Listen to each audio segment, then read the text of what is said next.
David is the founder of Senseye. He was formerly with Google and in the Google Glass Explorer program, and he's all about bringing insights through glass. And his cool thing is that he is a pilot. So from high up, he's going to give us some insights. David. All righty. All right. Everyone can hear me? All right. So my name is David. I'm the CEO of Senseye. We are a tech startup with offices in California and Tel Aviv. And today I'm going to tell you about our platform for market research. So we're going to discuss a few things today. I'll briefly tell you about myself and Senseye, what we do. I'll give you a brief introduction to glass. And if you want a more hands-on experience with glass, we do have a table outside with a whole bunch of them if you want to try it on for yourself and see what it is. If you're in New York for a couple of more days, we have what we call a base camp at the Google offices here in New York. It's a fun experience if you want to do that. And we'll discuss glass and market research, and I'll talk quickly so we have time for a Q&A. There. Alrighty, so until it comes, the next slide is just a picture of me and a license plate of a car that says Google Glass. There we go. So I've been working with wearable technology for about 5 years now. I've been working with glass for about 3.5. I also was able to snag the Google Glass license plate before Google thought about doing it. So what is glass? We'll get to that in a second. What is Senseye? Like I said, we're a tech company, and what we're basically doing is working on building what we call the quantum cloud and creating the next generation of ways for us to interact with the virtual world. So right now we use a mouse, use a touch screen, things like that. But in the future, it's not going to be a mouse. It's going to be something on your skin, something on your face, something like that. And we're working on building that. And as of right now, what we're doing with Google Glass is designing platforms to give it a use in all sorts of places. So anywhere from the airport to surgery to market research. So really quickly, what is Google Glass? All sorts of people call it all sorts of different things. Some people call it a wearable computer. Other people call it a hands-free smartphone.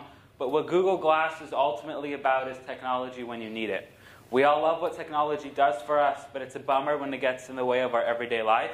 And Google Glass is the perfect way to interact with the virtual world while you're in the physical world. And the best way to think about Google Glass, remember the first cell phone was this giant brick?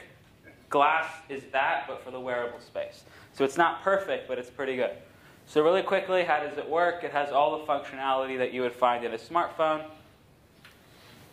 It's paired with a heads-up display. The heads-up display is pretty simple. It's a prism. It projects.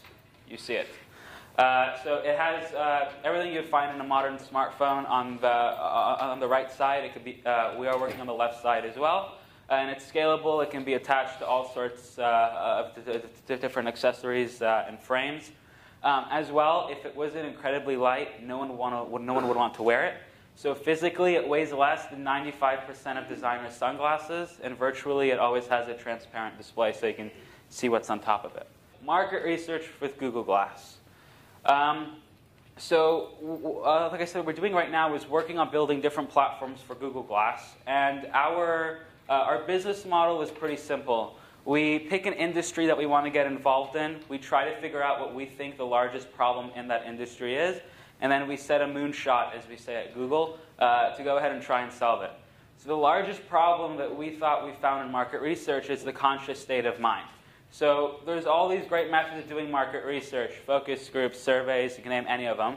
But they all have the same flaw, that a person is in the conscious state of mind, they're aware that they're participating in the study, and it's natural for us to change our behavior and act differently because we know either someone is videotaping us, taking notes, and observing us, and it's natural. I know for a fact I was doing mystery shoppers. What I would buy was very different from what I usually buy at grocery stores.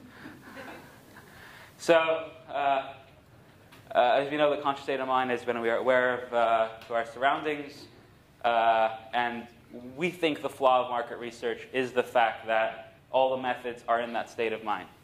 So what do we use Google Glass for? So there's two parts to it. There's first what we capture with Google Glass, and then what we do with the data. So we're able to capture 5 different types of data with Google Glass.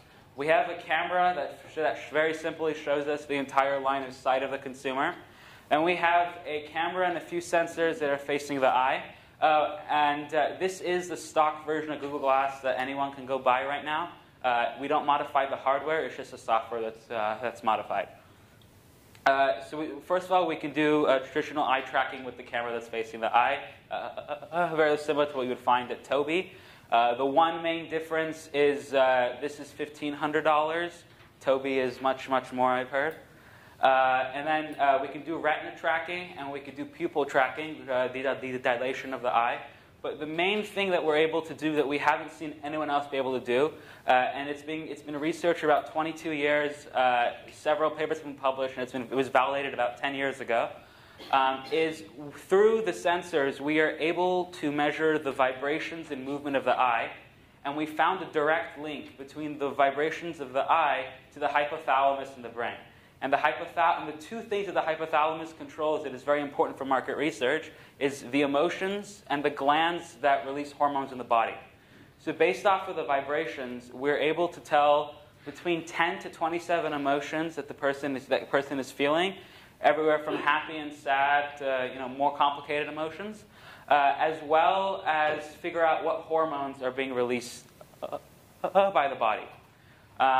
And then because the glass is touching the skin, we're also able to get a galvanized skin data. But while this is all great, we're getting all new types of data. At the end of the day, data is worthless unless you can do something with it.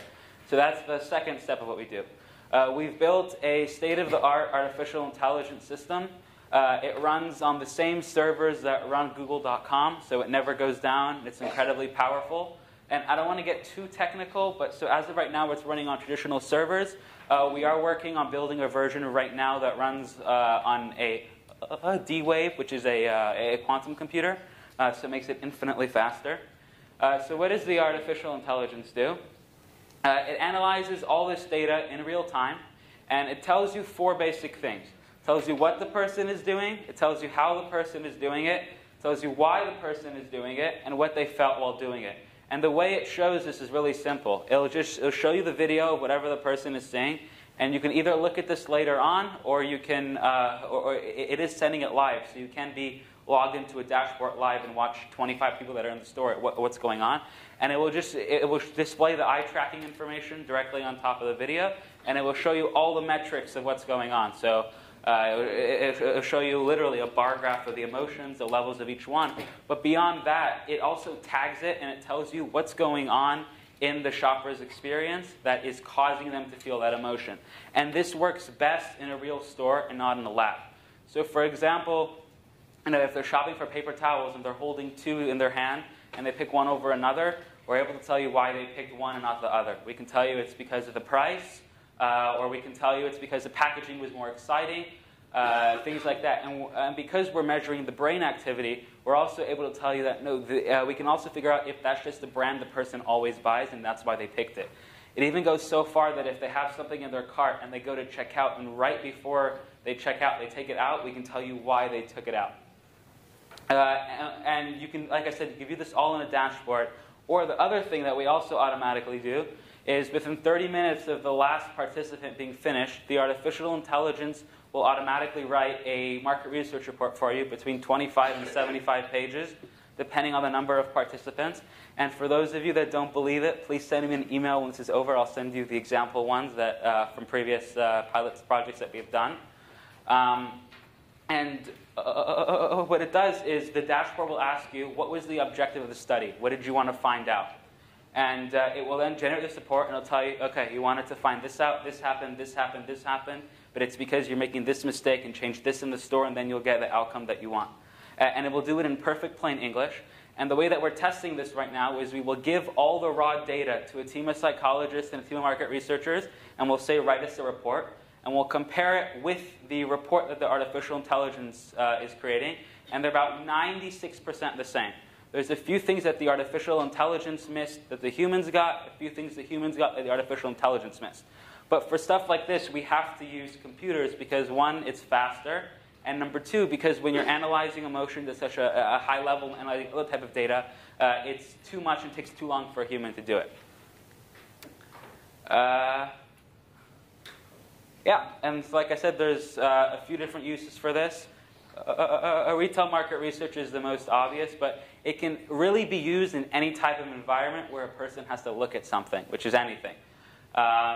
So if you're a studio and you want to and you're showing pilot TV shows, you're showing commercials, you can have them sit and look at the commercial. If you want to test the effectiveness of highway signs, you can just tell the person to put the glasses on and drive on a street, and it'll tell you everything that's going on. If you're a car manufacturer, you're testing a prototype of a new car design, you have them sit in the car, it's able to figure all this out while they're interacting with the car. All sorts of the different types of uses. And the other thing you're able to do is while the person is in the store, you do have the option of asking them survey questions if you want. There's two ways you can do it. Number one is you can have the artificial intelligence figure out based on what's going on what questions it should ask, or you can have a human watching this live sending questions. And that is the end of my presentation. Like I said, we have a booth outside if you want to come experience glass, and that is my contact information. Thank you.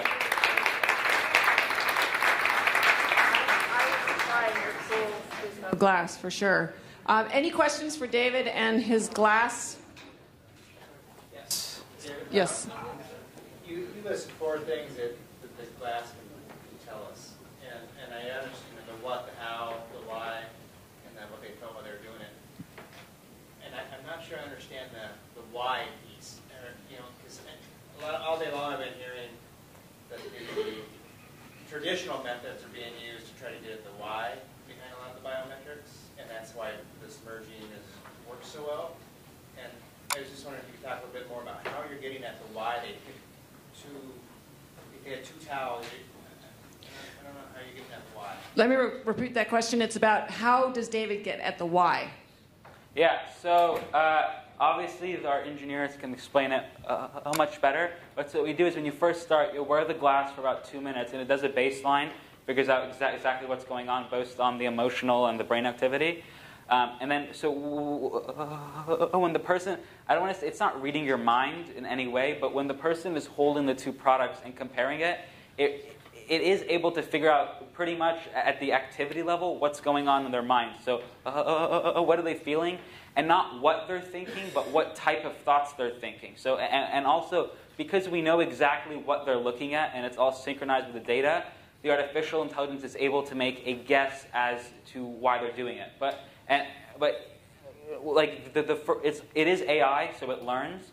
But I'll tell you, like the first time that we tested it, it was the why was about 20% accurate. We've tested it about 16 times since then. It's now about 85% accurate. So it's how we're getting the why we don't know yet exactly because we're still working on developing and figure it out. But the more at this point we're testing it whether with a client or just on our own in stores.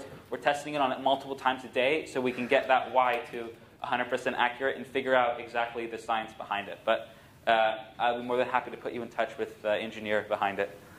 Thank you. Great. Other questions? We have a mic in the back, mic in the front, caffeine in the lobby, which may be more compelling at this point. Okay, thank you, David. Thank you. Thank you. And Dana has